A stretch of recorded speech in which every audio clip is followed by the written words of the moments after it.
Well, what I'd like to do today is play with something that, in my opinion, is one of the most interesting things I've ever come upon. You might want to, I suggest you take some notes for the quiz side of it, but also just kind of, this may be fairly new to some of us,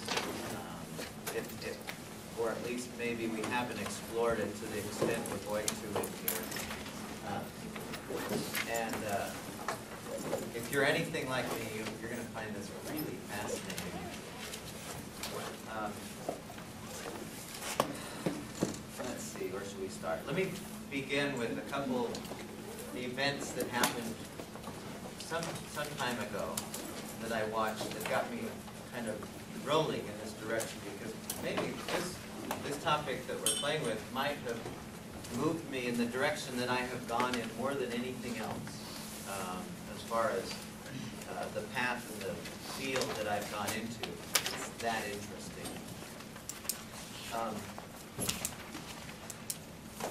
I remember it was 1976. I believe that was the year. And I was watching the Olympic trials. They were getting ready for the Olympics. And there was a guy, well, is anyone here, Brandy, you're a track star, right? Has anyone in here ever done any high jumping? Has anyone ever tried high jumping? Scott, you have? When you high jump, I mean, when you tried doing it, how did you do it? I mean, like still life? No, like what? Did you do like the barrel or the Fosbury? I did the Fosbury. Fosbury, okay. Prior to, I don't know when the Fosbury came about, but in the early days of high jumping, when somebody would high jump, everyone knows what I'm talking about. They've got the bar there, and in the early days, they would run up to the bar, and they plant, and they come over the bar like this. They called it the barrel roll, right? And I don't know, it doesn't matter how this evolved exactly, but there came a guy by the name of Fosbury who realized that if you went and hit and came over like this, you could jump quite a bit higher, which is the way everybody high jumps today. Right? Everybody who's a high jumper, they use this particular technique. Nobody uses the barrel roll, what I learned when I was in elementary school back in the 60s or the 70s. Well, I was watching the Olympic trials, and there was a guy by the name of Dwight Stones, which I don't know if any of you remember. Gary probably does. And they had the camera on him, and this is what he was doing. And I thought, that's the weirdest thing. And this is what he was doing. They just had the camera sitting on him. And this is, he had his eyes closed. And it looked like this. He was going like this.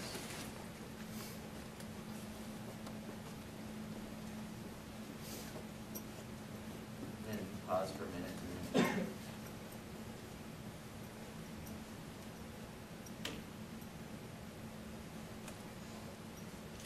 That's the strangest thing. What was he doing? Visualizing it. Later on, and when you say visualizing, Jake, what do you mean? Seeing himself do it. Right. In his mind, he's seeing himself do it. Long years later, there came along a guy by the name of Louganis. Easily one of the best divers of all time. He was... Nobody has done as well as Louganis did. And they had, on one particular meet, they were watching Louganis on camera, and he did this dive. You know, it was a platform. He did both the bouncy one, what do they call that? The springboard and the platform. And he went off the platform, did a great dive, and then he put on his robe. He went over to this pool that was like, a jacuzzi, and he put his feet in there, and he put his Walkman on, back when it was a Walkman, and closed his eyes. You know, and the people who were talking were going, "That is the strangest thing. What's he doing? He's sitting there with his eyes closed." And they asked him later on, they said, "What are you doing when you're sitting there with your eyes closed?" And he said, "I'm visualizing myself with doing my next dive." He said, "I see myself flipping and twisting, and I see myself going into the water. I visualize no splash. I see the judges putting up the 10s or whatever. I'm seeing this clearly in my mind."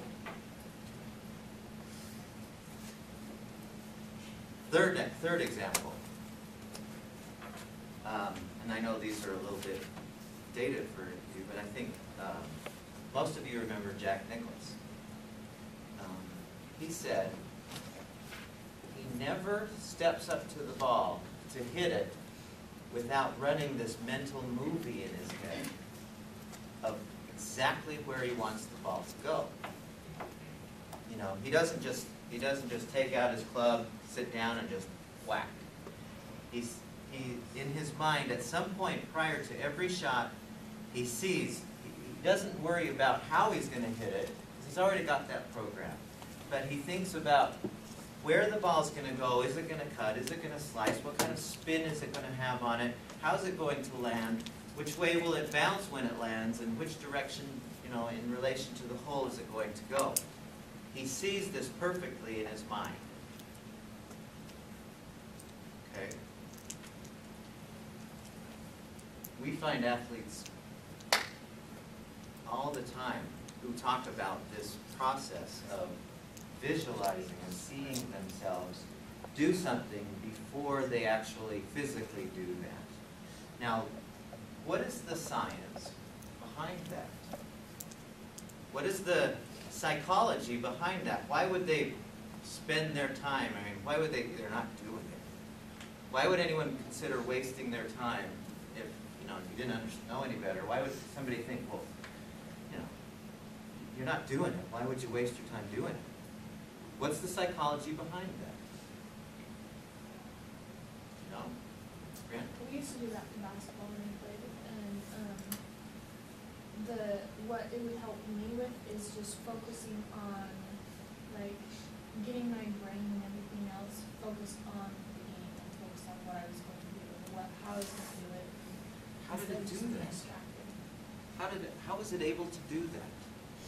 You know, when you, what kind of things would you think about? I would, like, picture myself, you know, getting the ball and then doing a layup or shooting it, or I would. Would you see yourself shooting it or making it? Would you see the ball going in the hole as well? Okay. And then I would, like, focus on the sounds of the net swooshing. Oh, okay. And then you know, like the ball bouncing when I was dribbling. I would focus on that. Why would you do that? So they may not think about the rest of those things in their life. Okay, so it's an ability to focus, perhaps, If you're, you know, once you do something once, like, you know how it's supposed to work and how it happens, and it's in there, you just have to kind of find it, and then if you can pretty much visualize yourself doing something, then your brain is what tells the rest of your body what to do. So if you can visualize it in your mind, and then once you're about to go do the same exact thing that you visualized, then it's going to work the way you did it. It's interesting that you say that, because there was a study that was done at MIT, and this was reported in a Reuters news story about this particular study. And the title of the story was, "See it, imagine it, it's the same to your brain." Okay, did you catch that? So our brain, what we're going to talk about today, some aspect of our brain does not know the difference between an event we have out here and an event we create in our picturing mind, in our imagination. It doesn't understand that there's a difference between the two, mostly. Not always, but mostly. And so when White Stones is you know, when he's doing this, running around in his imagination, planting and going over, and he's doing it successfully, what's triggering in his brain? What kind of things, when you do something successfully, what starts to happen in your brain with respect to that thing? And the brain gets muscle memory to do those specific actions. Okay, that's one thing, is you actually do create that muscle memory, and I'll show you a really cool study. Yes, and as confidence increases, performance increases. There's a direct relationship. As confidence goes up, so does performance. It's interesting that you would bring up the idea of the basketball. There was a really interesting study, and there have been many variations of this study that have been done with basketball. And I just found this so interesting. They had, in this particular study, they had 4 groups. Okay, so here's how they set this up. Group 1, Group 2, Group 3, and Group 4. Okay?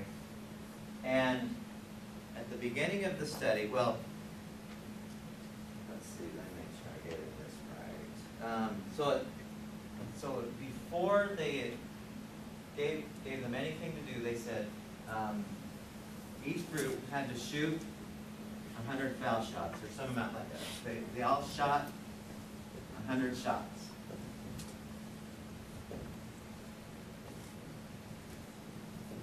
So each group did the same thing initially, the pre-test. And then, for each group, they had them do something slightly different. For the first group, they were the control group. So, in this case, the control group, they didn't do anything at all to do with basketball for a month's period of time. Didn't touch a basketball. They might have thought about it. They might have watched some games. But in general, they didn't do anything proactive about basketball. Okay? The second group, they had them shoot foul shots. Oh, these were foul shots, by the way. Shoot foul shots for 30 minutes per day. Okay? So what that looked like is they'd get up to the foul line, and they'd shoot a foul shot. Someone would rebound for them, so they didn't have to go and chase. They just, shoot foul shots for 30 minutes. Okay? Can you picture that? The third group, they had them, they said, don't touch a basketball, but for 30 minutes a day, they had them close their eyes, and they had them picture in their mind, like you guys were doing, they had them picture in their mind them shooting foul shots and have the shot going in. Okay? So in their mind's eye, they're going, okay, I'm at the foul line. And these were not basketball players. They were just randomly selected. I think in this case it was college students. And they just said, okay, just shoot foul shots. In your mind's eye. Don't do it. Don't ever touch a basketball. Just shoot foul shots. And see yourself making them. Get into it emotionally as much as you can. Enjoy the process. So, the fourth group, they said 15 minutes a day, shoot foul shots, and 15 minutes a day, they had them visualize shooting foul shots. Okay? Which group do you think? Then they had a post-test. So the pre-test was this. The post-test was the same thing. They had them shoot again 100 foul shots. Each group. Which group do you think at this post-test, as a group, the average number of baskets made did the best? Why do you immediately say fourth? I mean, that's right, but why do you said second? I said fourth. You said fourth. Why did you immediately say that? Because they have a mixture of the two, of physically doing it and then mentally doing it to build their confidence. Instead of like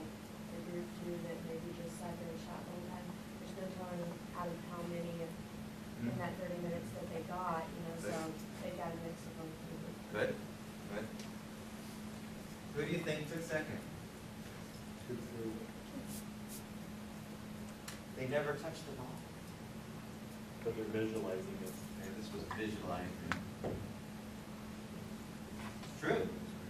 That group did better, and they never touched a ball in that time than the group who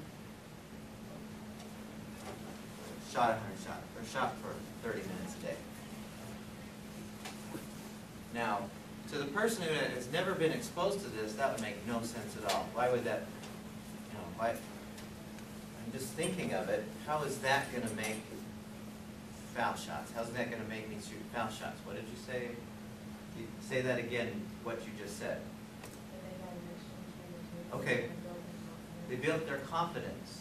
See, when you visualize something, you're doing it successfully, confidence increases. There's a little bit of, there actually is some muscle memory happening. Now, if you're not very good at foul shooting and you just shoot, you actually do try to shoot the basket, the ball in the basket, and you never make it. You're getting feedback. Oh, I'm no good at this. That's no fun. I can't make it. But when you do it and you visualize yourself successfully, there is a level of, I can do this involved. Isn't that interesting? I'll tell you another story. Any questions about that? We play with this a lot more deeply in the other class. Here's another story that happened. This is when I was in high school. True story. I was right there when this happened. I was in have any of you ever been to a stage hypnotist? Have any of you been hypnotized? Been up there on stage? You three have? Really? Somewhere. I faked the whole thing. You faked it? Yeah. Why did you do that? It was just fun. You could get away with whatever you wanted because they thought you were hypnotized.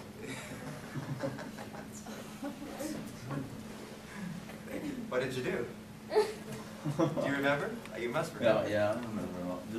It was funny because they had us dance. They play a song and you dance to it. That was what convinced everyone. Like, you definitely don't have those kind of moves normally. So that was. You really were. Yeah. So Hypnotized. maybe some type of thing. But I remember they said that you're a secret agent. Go out and grab a clue in the audience. Oh yeah. And I didn't quite hear what he said. I thought he just said go grab somebody. Oh. So everyone's going and bringing up leaves and stuff and some random things. And I brought up, this old grandma. She was just freaking out. She wouldn't get out of her seat. I brought her up halfway and then just told her to hide behind the seat. And the whole time I was up there, stay there. You'll be safe. Stay there. So you were faking it. Yeah. Do you guys? It was pretty fun. Brandon, who else? You did it? Do you remember what you did? Do you remember doing it? Do you remember your experience with it? What did you do? Sometimes I felt just really guilty. Like what? Other times, he told us that we were in a car one time and we were sitting behind us and we were comfortable holding us and stuff like that. You did? Is that uncharacteristic of you? Yeah, Okay. but at the same time, just this kind of Okay, so you're sort of conscious, or at least there was some sense of volition, but not entirely. Was that the same way with you? It was kind of like, because mine was taped, and so right after when they're like, oh yeah, I remember when you did that, it was kind of hazy for me. You couldn't remember it? Yeah, but then once I watched the tape, I was like, oh yeah, I remember doing that. So. What did you do? He just had us, kind of American Idol, we went up and sang and danced and stuff, and then we had like this traumatic event that we had to think of or something like that, and mine was like an alien came and got me or something like that. So you had to you were actually doing it? Yeah. Mm-hmm. Was that, did it seem like out of character for you? No, because I'm for in front of people, but I don't know. Some of the dancing, when I watched it, I was like, oh wow, I don't don't remember ever dancing like that, But you were good yeah. when you were. Do you remember, Scott, what you did? Just remember we had like we're at the circus and we had to act like we're different types of animals and things like that at the circus, and we're the ringmasters. I don't really remember it until I saw the tape. Oh, you saw it? When I was in high school, we had a guy who came to our high school. They still do this, I guess. I saw them when I was in West Virginia. They had a guy come in. He did some things that were a little bit racy. But we did this in high school, where a guy came and he had people come, out of the stands. He had us do something like, he came every year, and so I'm trying to. Once he had everyone in the stands, put their hands together, and they say, "Now your hands are stuck together like glue, and you can't get." And everyone who couldn't get, I just went. And everyone who couldn't get their hands apart, he'd bring them up to the, the chairs in the front, out down on the gym. One time it was, couldn't get your eyes open, and I was like. And then he said, one time he had us, everyone imagine that you have a big brick hanging onto this arm, the helium balloon, a super powerful helium balloon, and then, you'd see people going, geez, what's going on? Nothing. I, for sure, was convinced that it was fake. It was a hoax. But he had him doing amazing things. He had him doing, he had him like, when I say the word spaghetti, your shoes are on fire. And then a little while later, he'd be walking around talking, and man, I'm really hungry for some spaghetti. Then you'd see 18 people up here going, but I still thought it was, it's fake. So we were in this class I was in. I don't know what the class was. It was just a bunch of us. We talked about all kinds of things. We didn't really learn anything. But this professor in this class, he knew how to hypnotize people. He was a hypnotherapist. I mean, a clinical hypnotherapist. He worked with people clinically to help them with their emotional problems. And we were talking about this after he had come, after this stage hypnotist had come, and we were like, this is a crock. This does not work. If it works, then hypnotize us, and we were getting ready to play in the state basketball tournament. Hypnotize us so we were awesome. And he tried hypnotizing us. Most of the basketball players were in there, and nothing. I was sure he was fake. I mean, sure it was all hoax. I didn't understand anything about this world that we're playing with now that so many people understand. In high school, I didn't understand it a bit. So he said, all right, let's do a little demonstration. And he started off by saying, all right, let's find, he said, I need somebody who's really strong. So we took my good friend, Rick Holmes, who was he was a football player, really strong. Not very bright, but he was really strong. He was my good friend. And he said, all right, Rick, I want you to come up here. And I want you to put your ankles, on your feet, your heels on this chair, and then I want you to put your neck and head, your shoulders, your neck and head on this chair and suspend yourself horizontally. And we're going to time you and see how long you can stay there. Okay, can y'all see that picture of that?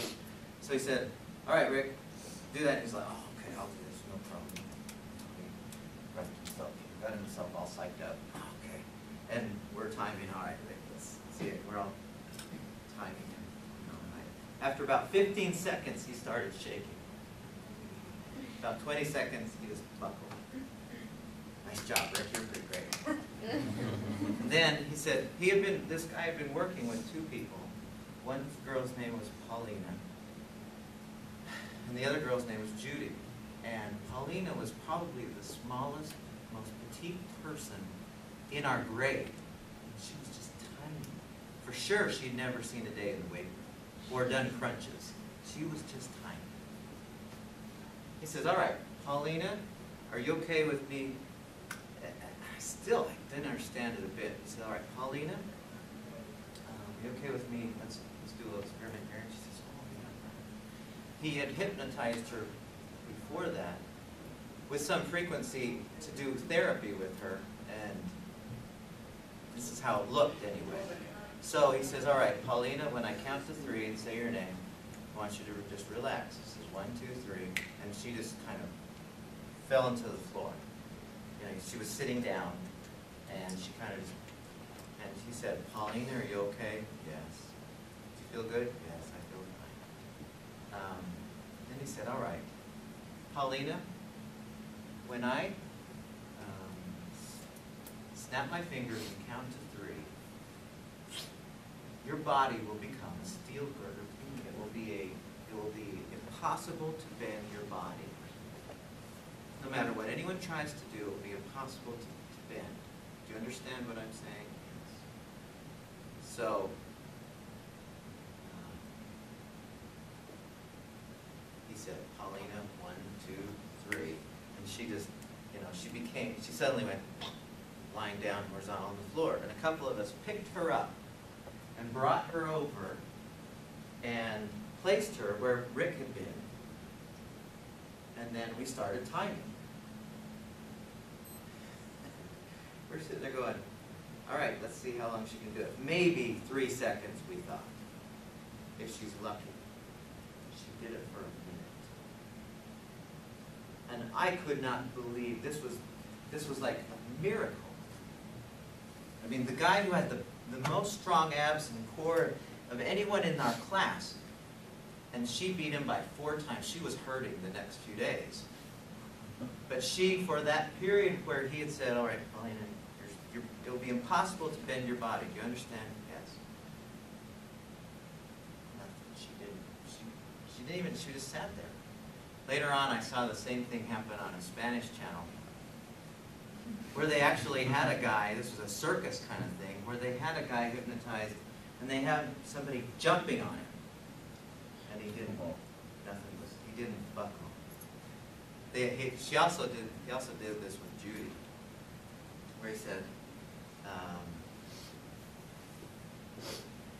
he said, okay, Judy, when I count to 3, snap my fingers, you're going to relax. And so he did that, and she just went, Judy, are you okay? Yes, I'm fine. And I knew Judy really well. She was a very good friend of mine. Very, very proper, never did anything to try to attract attention to herself. She was just very, you know, soft-spoken.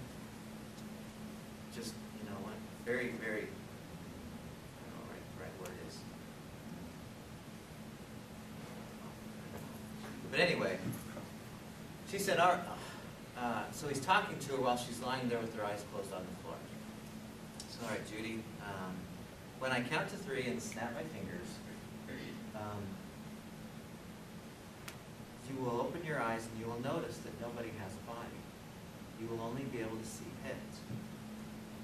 Does that make sense to you, Judy? Yeah, are you okay? Sure, I'm fine.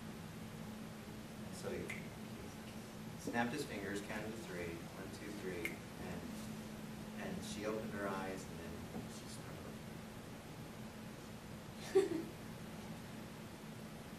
then we started moving around. And she just started freaking out. Mr. Ward, what's going on? She was screaming.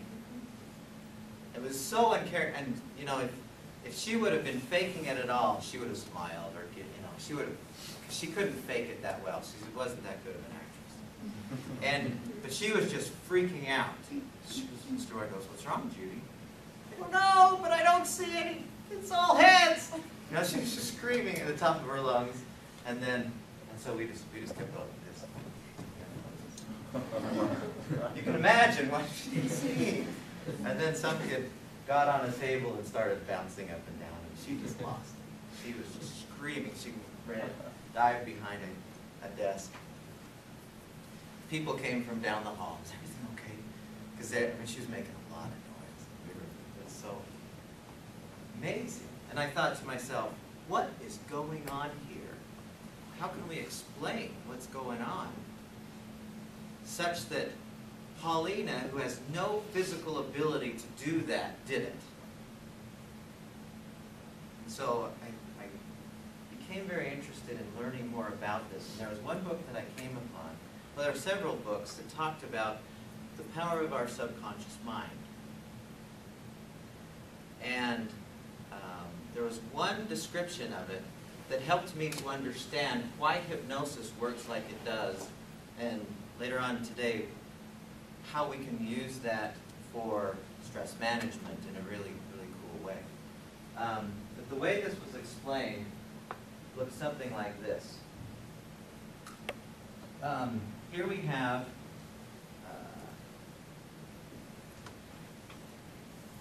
what we'll call the conscious mind. So this is our part of us that's aware, that's in tune with what's happening here and now, kind of consciousness awareness, okay? We also have, and for the purpose of this, it's much bigger than this, we have what they call the subconscious mind. Okay? Which is, some say that's 95% of the show. That's 95% of the things we do subconsciously. And like I said, we get into this much further, but for this, in the other class, but for these purposes,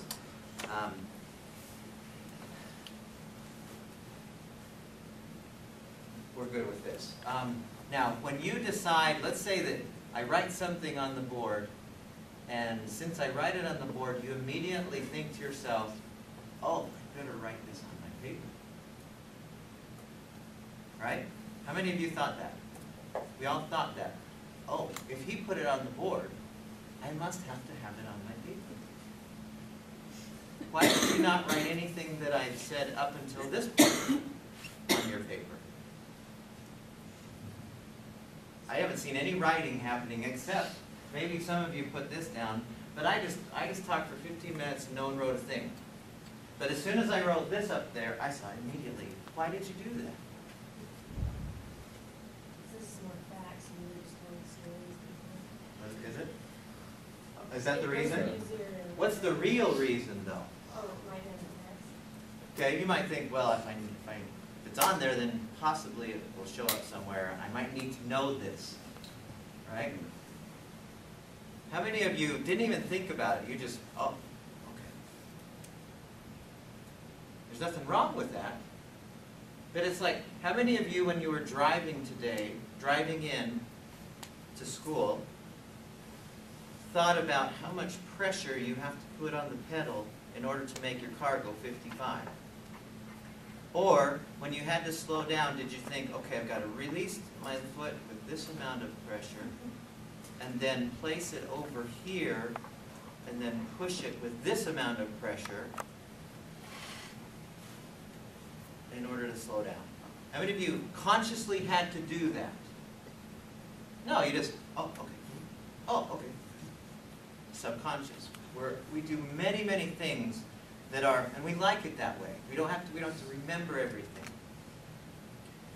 But we also choose a lot of things, and that's the conscious mind. We also are consciously making decisions. Now,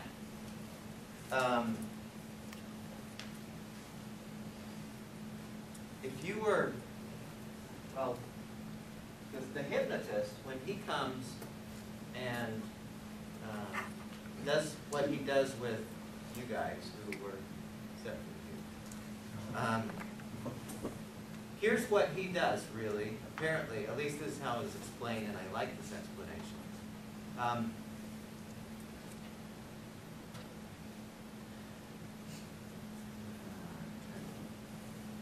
Think of the best way to describe this.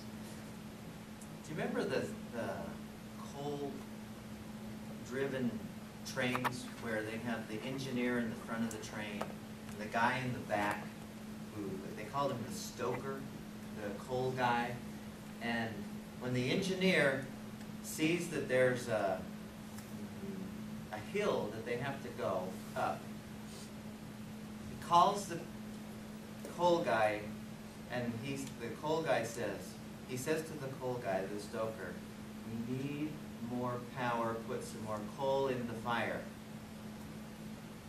Does the coal guy go, oh, I don't think I want to put coal in the fire today.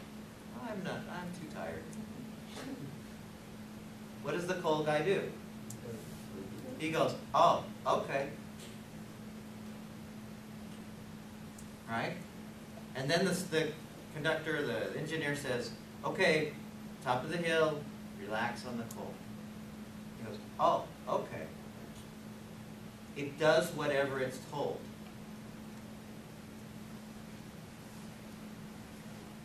Well, that's how our mind is somewhat works. We have, this is the engineer who's kind of seeing what's in our current environment and making decisions. And then we have the subconscious mind, which is the coal guy, the stoker, who says,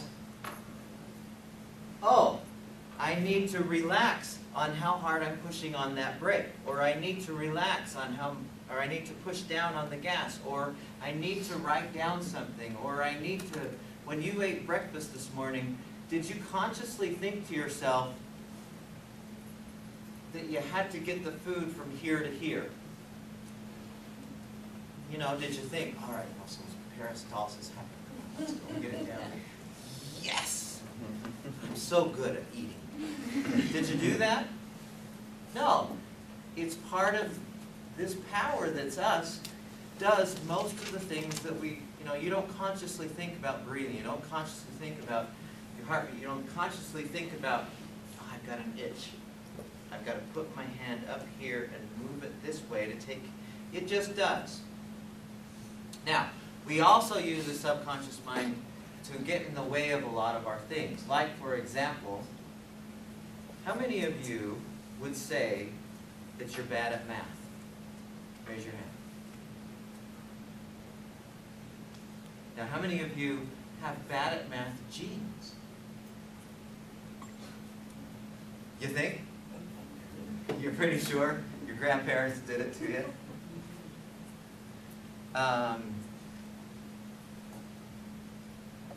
See, whenever we tell ourselves, I'm bad at math, I'm shy, I'm uncoordinated, I couldn't possibly do that. Well, that's our engineer going, giving commands, and our subconscious mind just goes, oh, okay, I guess I'm bad at math. And your results seem to verify those commands that we give our subconscious mind. You just keep being bad at math. Does that make sense?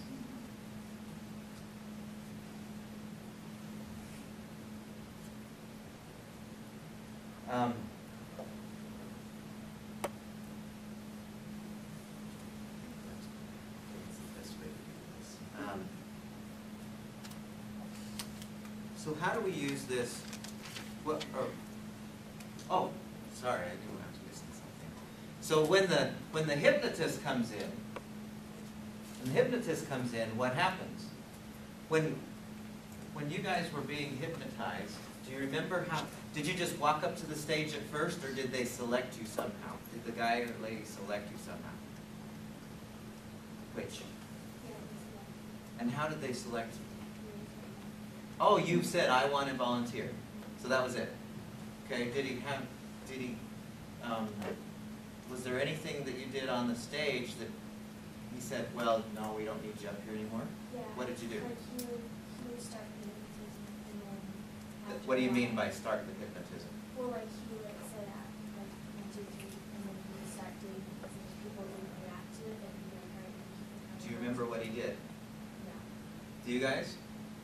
I remember he did a lot of like the hand stuff to make sure that we could focus and keep our minds like focused on what, because we did a few of the hand one or. Oh, he did those the things. arm one, yeah, to make sure that we could focus on that. And even then, he was like, okay, you go, you go. And then after that, I don't remember. What he was doing, he might have said, I want to see if you can focus. What he was really doing is seeing how suggestible you are. In other words, he was seeing if how much you believe, or how much you're willing to believe the things that I say to you. It's called suggestibility. So the hypnotist, he comes in, and here's the hypnotist over here, and he comes in and he says, all right, I'm going to move the conscious mind out of the way. I'm going to, usually that he'll do something that kind of, he'll have you like, okay, relax a little bit, just kind of take it easy, relax yourself, take a few deep breaths. Hypnotherapy works this way. The first thing they do is they relax, they get them really, really relaxed. So essentially they move the conscious mind, or they try to move the conscious mind to the side some. Now I know this isn't how it really looks, but it's an explanation that that makes sense to me. And so then the hypnotist, once the conscious mind, the engineer's over here, is no longer here,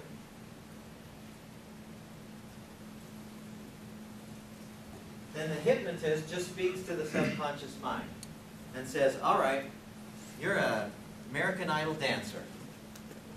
Or when your feet are, when I say spaghetti, your shoes will be on fire.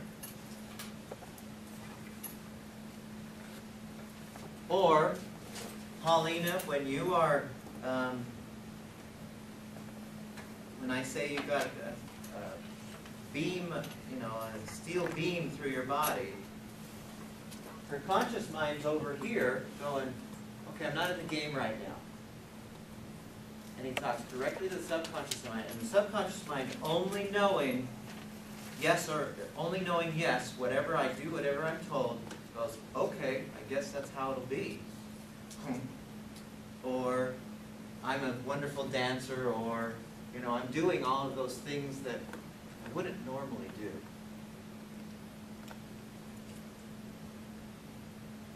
Does that make sense to everyone? How I explained that? Any questions to this point? I get what you're saying, but how come it doesn't work? Like for me, that's why I was up there doing all the things that he said, and you start doing those things that tell you things to do, and I just decided to stay up there and do it. Because you're not willing to let the subconscious mind, I'm the same way, you're not willing to let this mind get out of the show. Okay. You're not willing to let that conscious mind. Is there a way that you can? Well, kind of get over that and try and get hypnotized again? Because I thought it would be way fun to get hypnotized. yeah, to a certain extent, I thought the same thing, and we tried and tried and tried, and I just couldn't lose consciousness, which I don't know if that's what you want to try for, but if there's a part of you that says, I ain't going to giving up control to nobody, pardon me, then it doesn't matter what he's going to say, but if you're, oh, I'm okay with talking to me and suggesting things to me. It's an interesting thing, and then there's still a lot of unknowns with hypnosis. Now, the reason why I wanted to play with this in here briefly, and kind of as a background, is in this field of stress management, in what we're playing with here, we kind of use this method to help us to create the experience of deep relaxation. And we call this method guided imagery, which a lot of you have probably heard of before, guided imagery. And the essence of guided imagery, and the one we're going to do in just a minute, is essentially, you get really relaxed, so you kind of move this conscious mind off to the side just a little bit, not entirely, but you get really relaxed, and then I describe to you things that I want you to kind of accept And in stress management, we would use things like, and I've seen hundreds and hundreds of these, where we would use something like a nature scene, or we'd say, okay, now visualize yourself at the beach. You're by yourself and you're walking along the beach and the sun is shining and the water is lapping against the ground, against the sand. Now what is not, if that's the scene that you're picturing in your mind, now remember, going back to, it's the same to your brain whether you imagine it or you experience it out here. So if I say, I give you that scene that says you are at this place that is peaceful, that's wonderful, that's happy, what is not included in that scene that we've played with, the reason for our stress? Yeah, the threat, right? So you've imagined a place where there's no threat, and your body goes, oh, well this must be where I am, because that's the picture that I'm seeing in my head, so I must be safe, I must be okay, then I can relax. Right? That's how it works. It's very simple. If this is the basis for how guided imagery works, then it's, and the whole understanding of the subconscious mind, then guided imagery makes perfect sense. You know, if somebody just came in and said, okay, we're going to imagine something and hope, but it's nice to know the science behind it. So in this case, if you're imagining it, just like the athletes, your body really thinks that's what's happening. And so, like I said, there are hundreds of these different types of imageries that people use to create the sensation of threat-free places. And when there's no sense of threat, the body goes, oh, thank you. Okay, does that make sense? It's a long description for what we're going to do here now. That's has always been one of my favorite ways to relax. So here's what I would like us to do. I'd like you to take everything off from in front of you.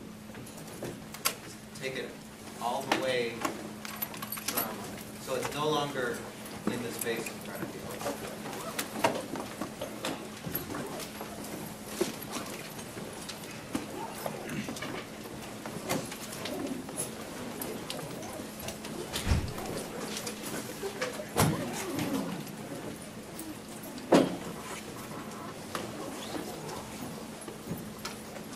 Now, what we're going to do for just a few minutes is we're going to do this seated. We don't usually do guided imageries lying down. At home you might, but at least in here we'll do this seated. And I want you to think with a couple things in mind. Think about when I guide you through this, with a couple things in mind. First of all, don't try hard. You know, if you really like, oh come on, I gotta get that picture in there. The harder you try, the less likely it is you will see the picture. So be very playful, be very friendly with yourself, be very childlike with this. And then second, think in terms of unlimited. You know, there's no limit to what you can imagine. So allow yourself to be limitless as we do this. You know, flower it up, get yourself into it. You know, I'll be describing things, but let yourself enjoy it to the extent that you'd like to. As much as possible, resist the urge to fall asleep. I know that'll be hard for some of you. You can tell we're already pretty tired. If you just can't help it, then mind it. Try to resist it, because you'll miss out on the experience. So what I'd like you to do is I'd like you to sit with your seat, so your butt's back to the back of your chair, your back straight up and down. So be the mountain lake one. Oh, is that? Okay. Do that one. All right. Thanks. That's different than what we're doing in here, but that's the one you'll do at home. Mountain lake. Make sure your cell phones are off, so there's no rumbling happening. What do you call that? Vibrate. Vibrate.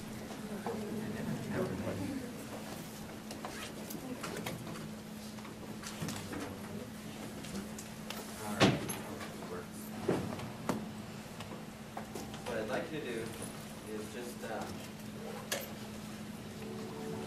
just a moment, I'd like you to close your eyes.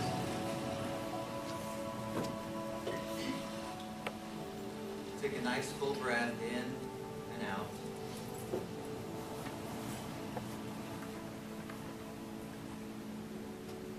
Now, the next time you inhale, I'd like you to push your shoulders as high as you can towards your ears. Just push them up. And when you exhale, I want you to push your shoulders down. Just push them down.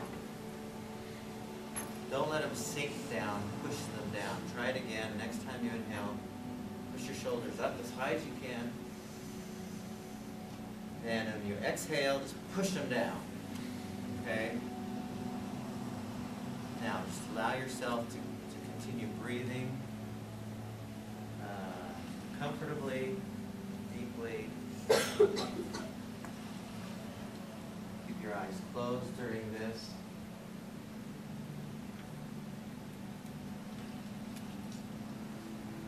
I'd like you to just focus for a moment on your breathing. Just let your awareness rest on your breathing. Just allow your breath to go all the way down into your stomach.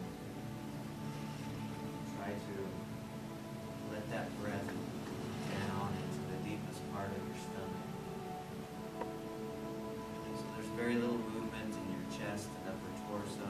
So inhale and exhale. Allow your shoulders to relax just a little more. Relax your face. Relax your eyes. Let your eyebrows move to their natural position.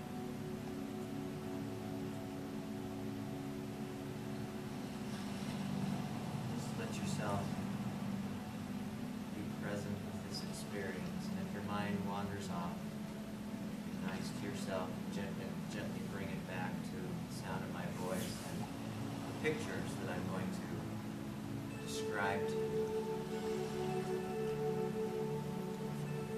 So the next few minutes we're going to use your ability to visualize, to daydream, to make pictures in your mind's eye.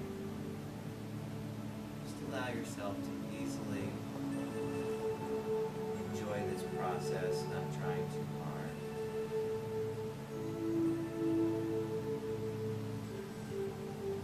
Relax as you breathe in slowly. Exhale slowly and easily. I'd like you to imagine yourself being somewhere that you really love, somewhere outdoors that feels quiet and personal. Whatever picture comes to your mind, just let that be the place. And if you'd like to change that picture at any time, that's fine too. Perhaps it's a quiet beach, or somewhere in the woods, maybe a valley. In this place, take a deep breath. Imagine the beautiful clear air entering your nose, going down into your lungs. Feel it spreading through your entire body. Notice the warmth of the sunlight and a cool breeze. Just imagine yourself for a moment sitting down in this place. Breathing deeply in and out. So calm, so peaceful. You feel entirely safe. Though you are alone, you feel in no way lonely or insecure.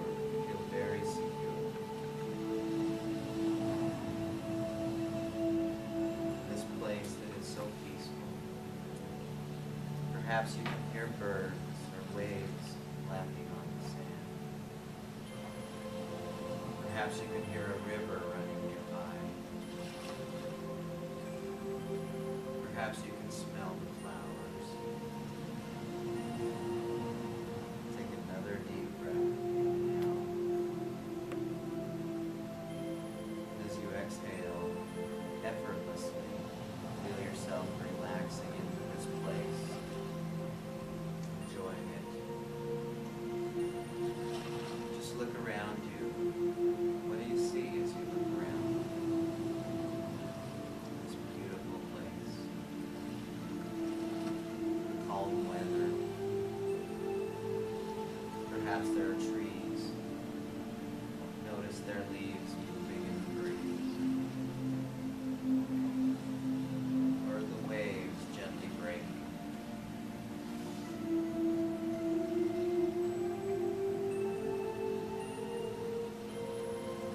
Look up into the sky, the deep blue sky. Perhaps there are a few small, puffy white clouds. And maybe a flight of geese flying overhead.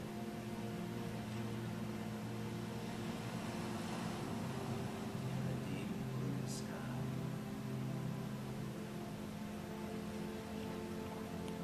As you look around, you see the rich browns and wonderful fresh greens of the earth. Imagine closing your eyes and just listening. Feeling the peacefulness,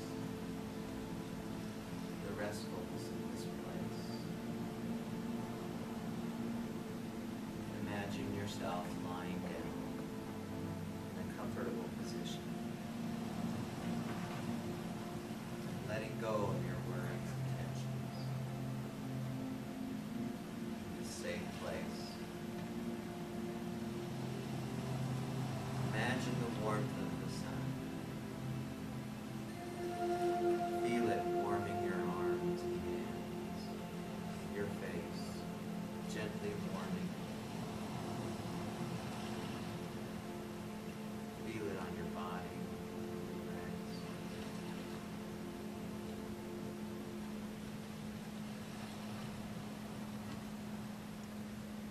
Maybe there's a cool breeze playing on your face. As you relax and breathe quietly in and out.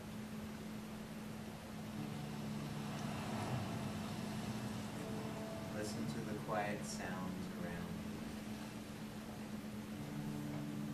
you. Feel the sun on your skin warming you, soothing away all tensions and cares. This place is so restful, so full of peace.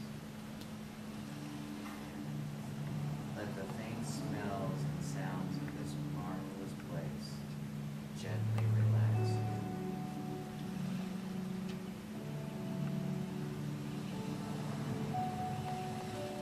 As you breathe in, focus on this inhale. Follow your breath as it goes down into your lungs. And then follow this oxygen as it spreads to your body. And sense the energy of this oxygen as you breathe in, spreading through all of the cells, tissues, and organs of your body. Follow each breath as it goes in, goes into your lungs, and then into your bloodstream and spreads throughout your entire body. Feel this energy flowing through you. Feel this energy connecting with all of your tissues of your body, bringing energy, bringing harmony and balance, bringing healing. Almost like your body feels like it is lighting up with energy. Sense how this feels.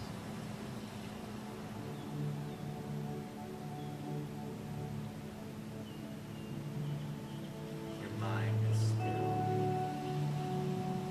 Your body is energized and peaceful.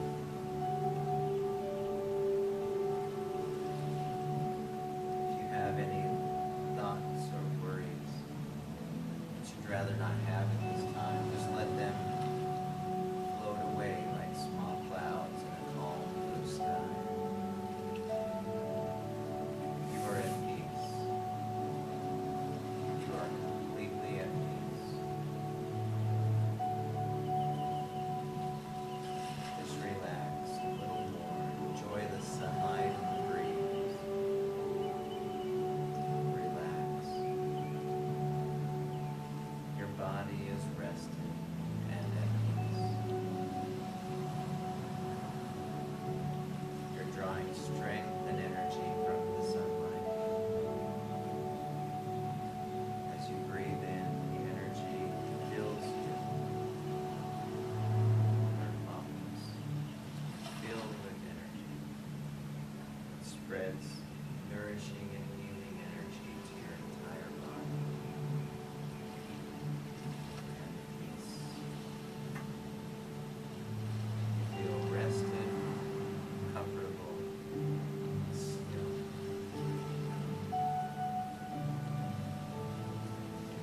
Just enjoy this place for a moment, taking in all the sounds, the sights, the aromas, how it feels to your physical body. Just enjoy it for a moment.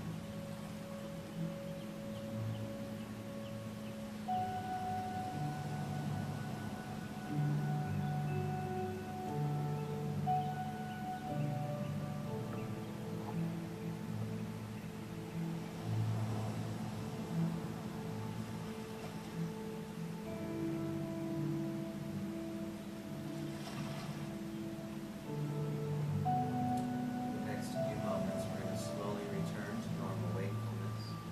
Before we do, just get in your mind this place and remind yourself that you can easily return to this place at any time.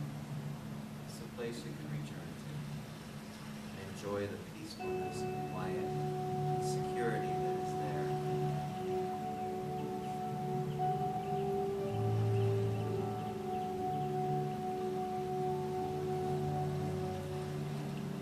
So I'd like you to just very slowly get in touch with your physical body that's sitting in the classroom now.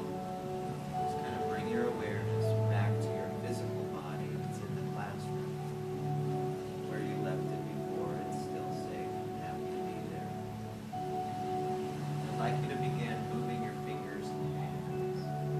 Take a nice full breath. Enjoy the feeling of deep breaths. Begin to move your neck, shoulders,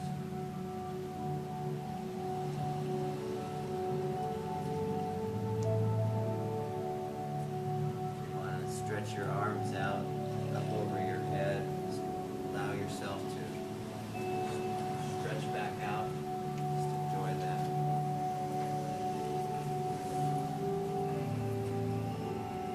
And when you feel ready to open your eyes, then feel free.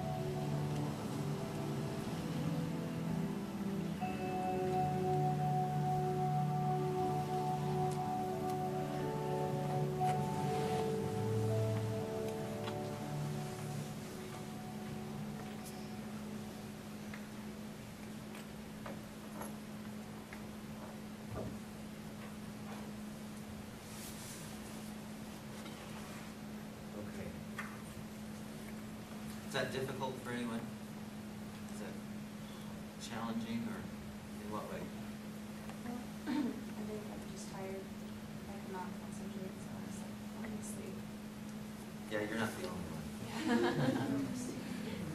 There were a lot of us who nodded off.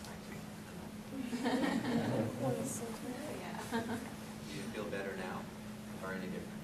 Actually, kind of more awake. See, we had you hypnotized and we were talking just to your subconscious mind there for a few minutes. Well, that's how that works, really. I mean, actually, that's the essence of hypnosis is what we just did, and if you didn't, you were in trance.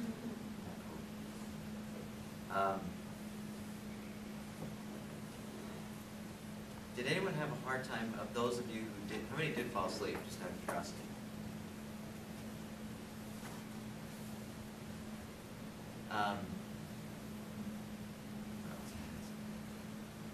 Did any of you who were quite coherent the whole time, did you find it difficult to picture in your mind the things that I was saying? Or was that pretty easy for most of us? I had a hard time at first, like, looking at words, Oh, but once I read, it was easier to see their strengths and stuff. And at first, the first couple of things that I wasn't very good at. yeah, there's always those people who say, well, I have a hard time imagining. You've heard that before, maybe some of you have that, where you think, it's hard for me to picture things in my mind. Well, my thought about that is, I don't think that's accurate, because we are always, everything we do in our mind is pictures. We don't think in words. Everything we do is pictures. When we think about what we had for breakfast, when I say that to you, did you think the word eggs and Cheerios? Did those words come to your mind, or did you think of those things as, you know, the picture of them, right? Or if I said, you know, what does your car look like, or where's it parked right now? Could you picture in your mind where your car is? I hope so. So you can get to it. So we all have that ability. What I asked before, like, those dogs are kind of like how time choosing which place is next. Yeah. Choose something. The best place. I like the beach, and I like yeah, and that's okay, you know. And if you bounce back and forth from one to the other and think, I really want to be at the top of that mountain today. It's really quiet there. And after a while, that's enough of the mountain. I think I'd like to be just Hawaii Beach where I was, or somewhere where I've never been. So what would a blind person think? Would they think of pictures? Yes, or still. You still would?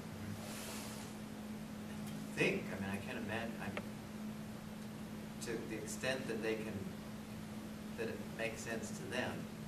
Yes. If they've never seen it. Like those and But they must have some concept of it still. So they can feel things and True. figure out what something could look like. Maybe I'm jumping the gun on that. I guess that's a good question. a lot Maybe I of should. the other senses are extremely heightened though, so they would be True. able, I mean, they might not picture, in sight, but they would in sound, and like I worked with deaf kids for Oh. a while, and they, when one sense goes out or you don't, or you never had it, the other ones are just extremely, beyond Heightened. anything we Really? could imagine. And so theirs is probably like the prettiest sounds in the world, where Mm. ours was more kind of visually known. I used a lot of the sound that was in here, where they would just create anything. Really? That's a great question. Very interesting question that would be fun to research.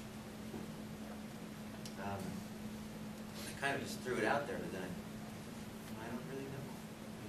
It'd be fun to ask somebody. I guess it also depends if they were blind from birth or not, too. True. Yeah, if they have no concept of what a lake looks like.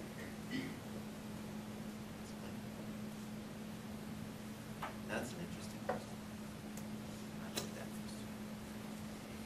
Well, you sense the idea of this when you were at that place. I'm guessing, at least for most people who do this, they sense that they're safe there. They sense that they're okay. And because of that, and when they're relaxed, then the body just goes, oh, thank you. I can get back to how I normally should be.